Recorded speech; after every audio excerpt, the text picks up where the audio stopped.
เรียบร้อยเนาะว่าให้สร้างเพื่อนพี่น้องเอ้ยโอ้โหพี่น้องเอ้ยเนาะบางไปเลยบุญพี่น้องเอ้ยขักยูหมออยู่กับเบียกสร้างเพิ่นถ้าว่าคนชนท่าเพิ่นบ่ลงมาเนี่ยก็ประมาณ10 มื้อแม่นสำเร็จเนาะมันน่าจะเป็นอย่างประกบนี่ถ้าว่าครบเลยแม่นสิไหวกูนี่อยู่เป็นยังไง แม่น สร้างประเมินมาประมาณราวๆ10 มื้อ อ้ายเอาบ่ทันเด้อวันนี้เนาะ นะ เฮานี่ติบ่ทันอีก ประท่านแบบใด บ่ทันไหม เนาะ ไม่ใช่ลาวจังบ่ได้เนาะ สู้ๆบ่ตะโลสู้ๆ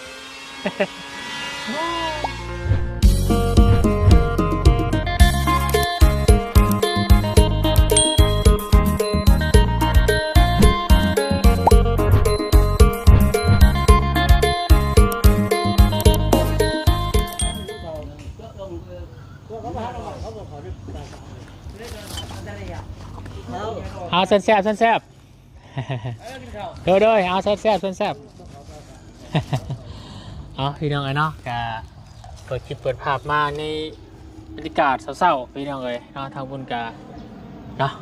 มาเบิ่งเวียกเบิ่งงานเบิ่งทางสร้างเฮาพี่น้องเลยเนาะทางเฮือนน้องป๊อปมันมือการมือที่2เนาะโรงงานมือแท้เฮ็ดเวียกตัวจริงเนาะมือที่2พี่น้องเลยก็ถือว่าฝ่าฝนสนทาเป็นใจเนาะฝนตกใส่พี่น้องเห็นให้การทำงานและเวียนเวียกสร้างเพิ่นกะค่อนข้างจะสะดวกสบายอยู่เนาะเอาก่อนเดินได้พี่น้องเด้อขอกราบทักทายสบายดีพ่อแม่พี่น้องเนาะสบายดีมุงเพิ่นกันเบิดสุขสุขคนสบายดี FC ผู้ใหญ่ใจบุญเบิดทุกทานเด้อยินดีต้อนรับเข้าสู่ช่อง YouTube บาบุญสารวันบรรยากาศพี่น้องเลยเนาะบุญในนัดสะพานบุญกะเนาะมาเบิ่งเวียกงานอย่างไก่ชิดเนาะแล้วก็บ่อยขาดแต่ละมื้อเนาะของเงินน้องป๊อปเพิ่นพี่น้องเพื่อสร้างเพิ่นต้องการหยังหรือว่าแบบใดเนาะเฮาก็สิได้หาผู้ไปนำกันเนาะแล้วก็ขาไปบ่ได้เนาะเพิ่มพละกำลังเนาะเกิน100ให้กับสร้างเพิ่นพี่น้องเอ้ยมื้อนี้สร้างเพิ่นคือสิมาครบทีมอยู่เนาะแต่ก็พิเศษไปกว่านั้นก็คือบ่าวตะโลเพิ่นเนาะก็ถือว่าได้เป็นอาชีพใหม่ที่น้องเพิ่นได้หับพี่น้องเลยเนาะก็พบกันในสาวของไพ่พี่น้องเลยดีแจมน้องคนหลายเนาะได้มีทั้งอาชีพทำเนาะเป็นสร้างพอได้พี่น้องเลยเนาะเฮ็ดอาชีพนี่เนาะถ้าว่าเพิ่นเข้าใจเลยว่าเฮียนหูกับมันเนาะในอนาคตเพิ่นก็จะได้เป็นสร้างเองก็เป็นไปได้พี่น้องเลยเนาะกับบ่าวตลกพี่น้องเลย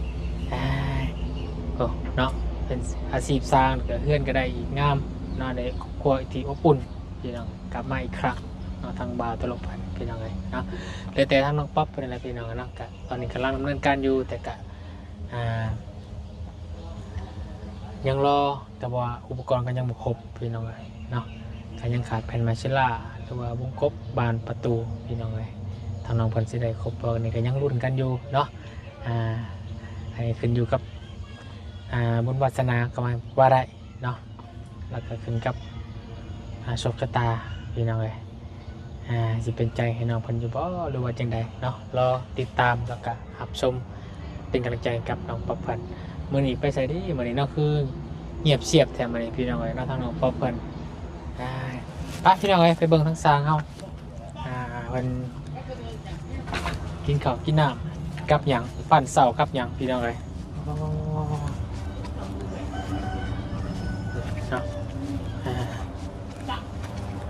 โอ้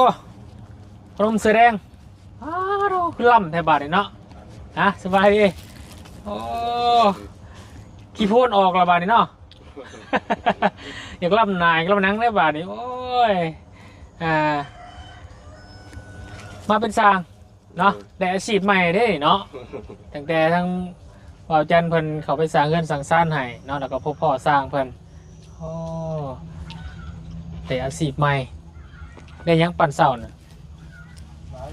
หลายแนว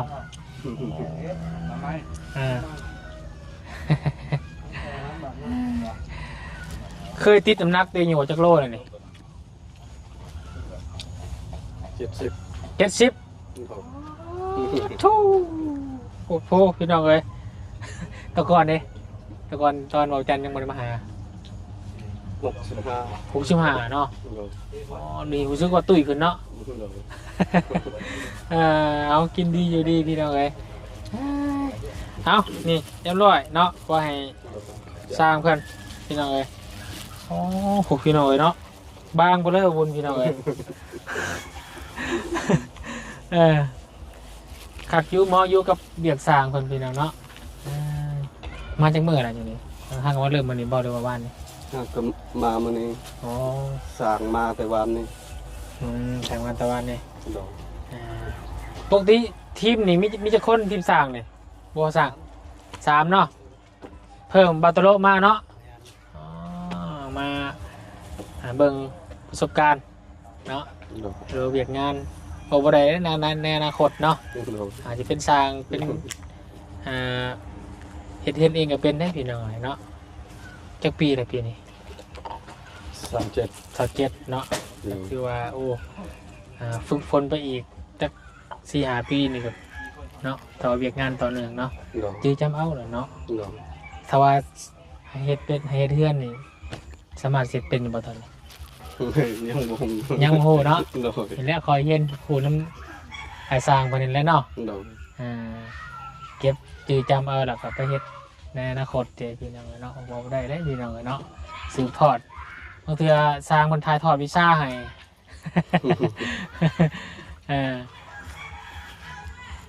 ก็ในอนาคตเป็นไปได้พี่น้องเป็นสร้างในอนาคตเนาะเอาสาวพี่น้องมันนี่ก็เป็นมือที่2เนาะทางสร้างคนมาลงเวียกตัวจริงมาเบิ่งนำกันว่าสิได้จักมือเนาะครบใหม่มือที่2ถ้าว่าฝนบ่ตกบ่คงบ่ค่าเนี่ยจักมัน2มื้อ3มื้อจังได้แล้วสร้างเนาะไปแจกกันด้วยทั้งไอ้สร้างกัน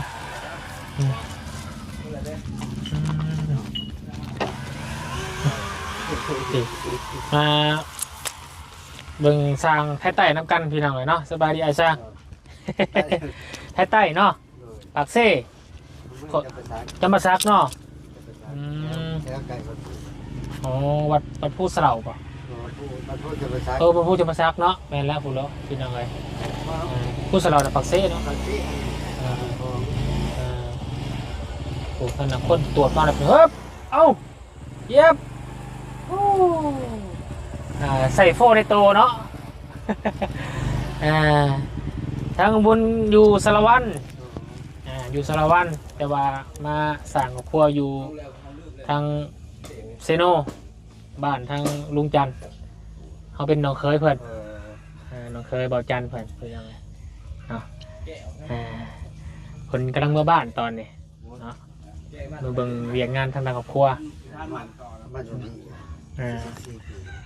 เจ้าบ่อ๋อมาอยู่พี่4 ปีเฮาโอ้ตั้งแต่2010มาอยู่แท้ๆเรา2019ก็5-6 ปีแล้ว7 ปีแล้ว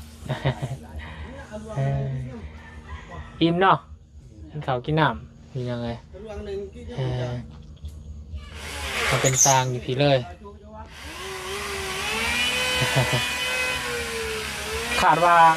ประเมินว่าประมาณจะมือไอ้ช่างท่านครบใหม่แต่ตั้งแล้วว่าคิดเนี่ยเรามีคนงานถ้าว่าคนชนท่าคนบ่ลงมาเนี่ยก็ประมาณ10 มื้อ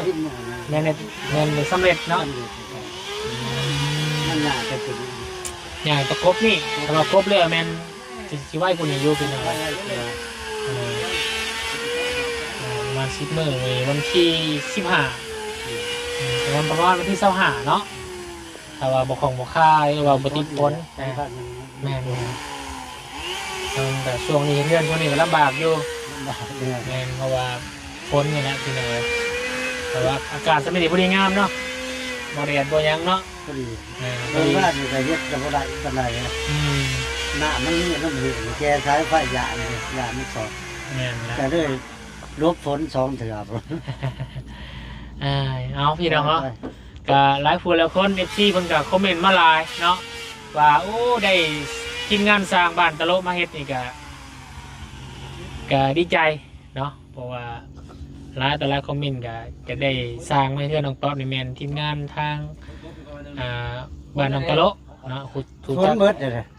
รู้จักที่ไปที่มาก็คือทำทางช่อง YouTube ทางลุงจันทร์เนาะก็เลยเฮ็ดในที่รู้จักของ FC ว่าฟีเมลไรเมอร์อยู่เพื่อนน้องตะโลกะครับเขาเบิ่งโอ้ดีสุขดีเขาต้องปรับแล้วในสร้างคนมาเฮ็ดเนาะว่าละเอียดอ้อโยพี่น้องเลยเนาะจะได้จะเบิ่งกันต่อไปพี่น้องเลยสร้างประเมินว่าเราที่ซิมเมอร์พี่น้องถ้าว่าฝนมาตกได้เนาะ อันนี้เป็นปกติ ให้ปกติเฮ็ดเรื่อยๆวันนี้ก็ประมาณนั้นเนาะแต่กับยังบ่มีแผ่นใหม่ชล่าหรือว่าแอมพายังบ่มีเลยพี่น้องเลยเนาะแต่ว่ามีงบกับสีเราได้ประมาณ15 มื้อแล้วเนาะประมาณนั้นเนาะแอมพาอย่างนี้เลยเพื่อ ราคาเพียง แต่ว่าสังซีนี่มีแล้วหรือว่าแผ่นกระสินมีแล้วยังขาดแต่แผ่นชล่าแล้วก็วงกบบานประตู เราหมน้องวันยังโมมีนะรู้ว่าสิมีไม้บ่หรือว่าจังใดกันยังบ่ฮู้ อันนี้มาให้ก็ดีเพราะได้สร้างมาทีแล้วเลยเนาะจะได้ปิดจ็อบไปไว้จะคนเลยลูกจ้ะ ลูกครับ4บางทีแต่ว่าไปอยู่หลายบ่ไปอยู่น้ำกินอันนี้ย้ำไป เป็นกำลังใจครับขอสร้างคนจักสื่อกันได้หรอสื่อจ้ะ พ่อเกียรติ พอเกตเนาะ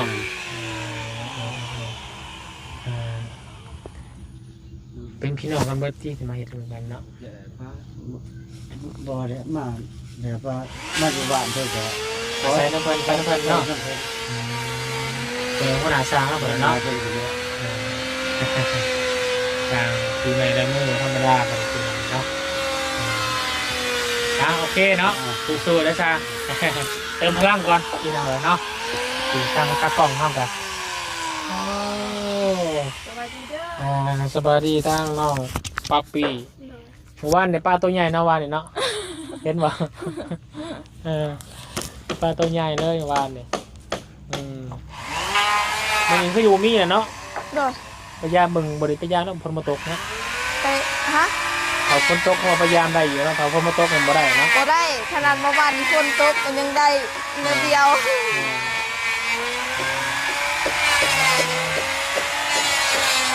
กินข้าวกินน้ำแล้วบ่ กินแล้วแล้วก็หาน้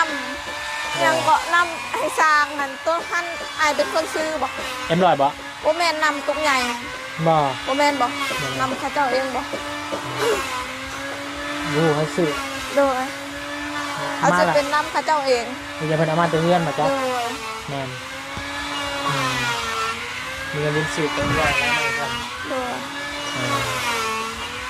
โอ้มันเห็นแดดมากเลยพี่น้องเลย แม่นดีใจเด้มูมาลงเลี้ยงเหรอเลี้ยง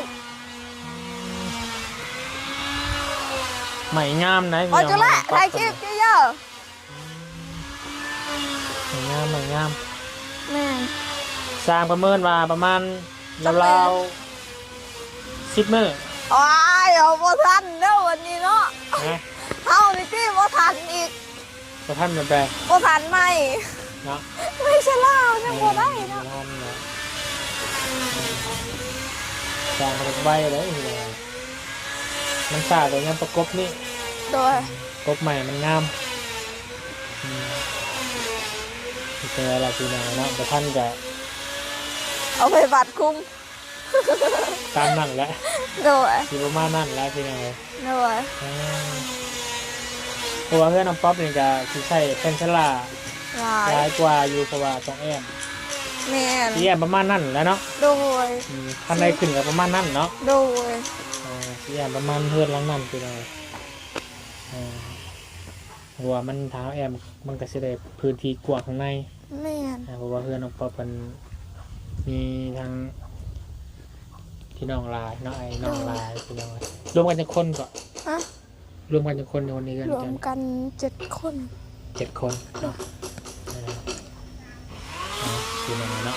เพราะว่าเนี่ยมาแต่เอาปลาแหละไป เสียหญ้า เสียหายต่อ โดยคิดว่าทางสร้างหันเพิ่นบ่มาอันบ่แล้วที่นี่หันเพิ่นมาประมาณ10 โมงบ่10 โมงกายนี่แหละแล้วเบาตูนไปเอาเฮาฮอดสวนเลย อืม และมื้อนี้หัน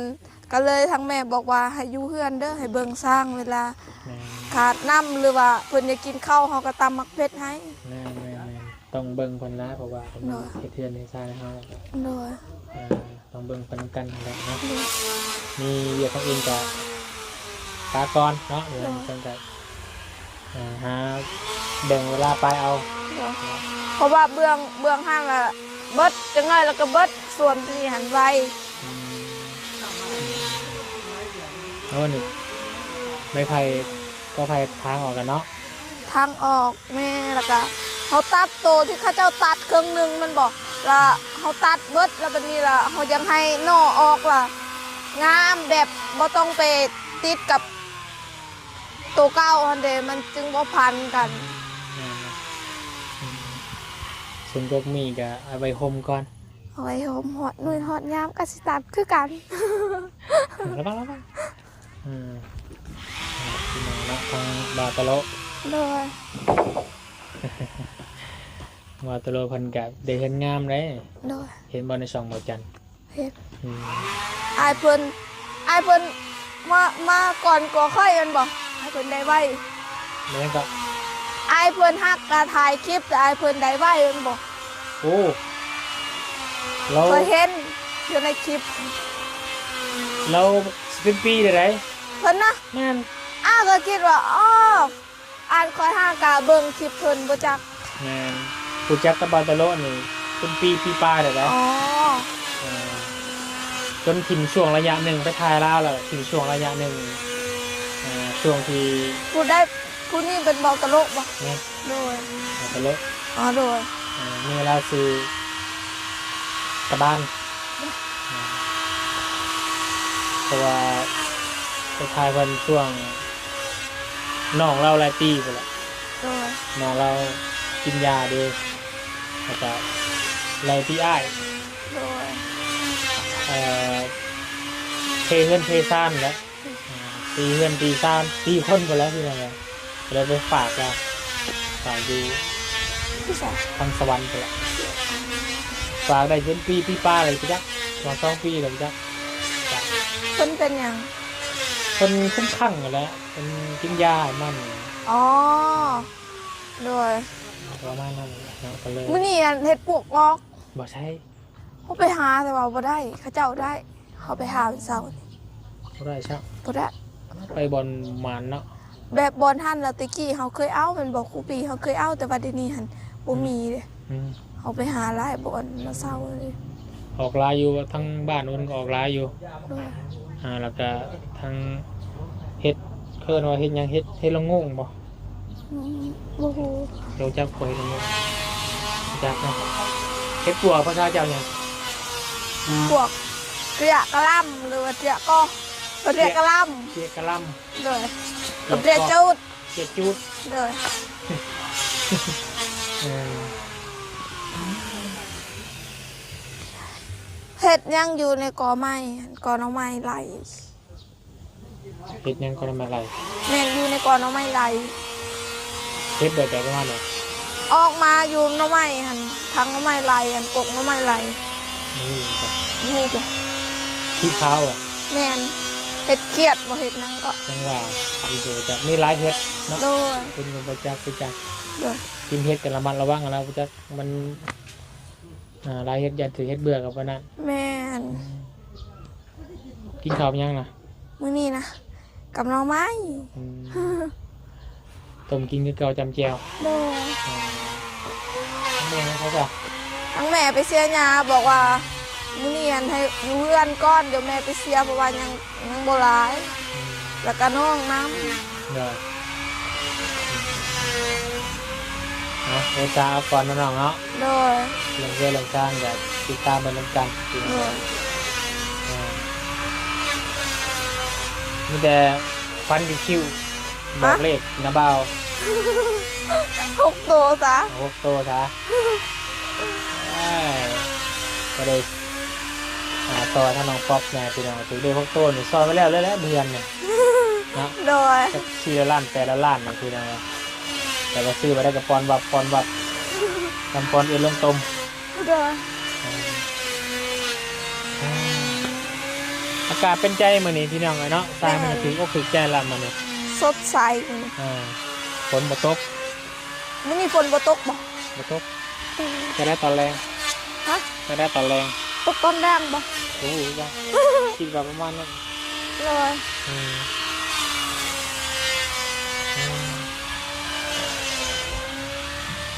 ยังมีไฟเข้ามาหรือเปล่ามันนี่ ยัง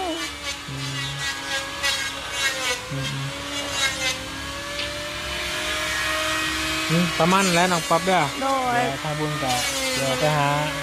กินข้าวกินน้ำก่อนยังไม่ได้กินข้าวอยู่ โดยขอบใจเด้อ เด้อ ขอบเจ้าไอ้พร เบิ่งสร้างแล้วจังก็ได้จะเอาอย่างนั้นก็ถ้าว่าเพิ่นสิได้หยังเพิ่มเติมหรือว่าเพิ่นเกี่ยวกับเพื่อนซ่านกับทางอุ้ยให้มากอ่ะโทรหาทางทีมงานหรือว่าโทรหาบุญก็ได้นะติดต่อได้ทุกคนนะโอเคนะดีๆแม่เด้อสู้ๆบ่ตะโลสู้ๆ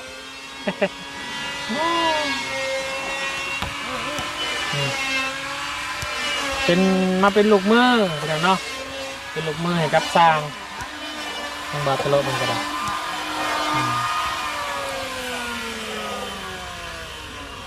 มีตัวยูเรล่าพี่น้องเนาะ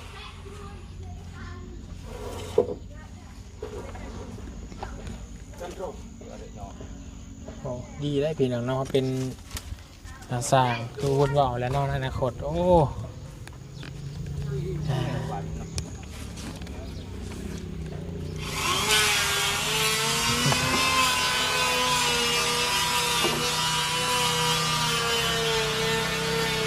เด็กสมัยที่ว่าแล้วเนี่ยเราต้องแข็งมือแข็งตีนเนาะ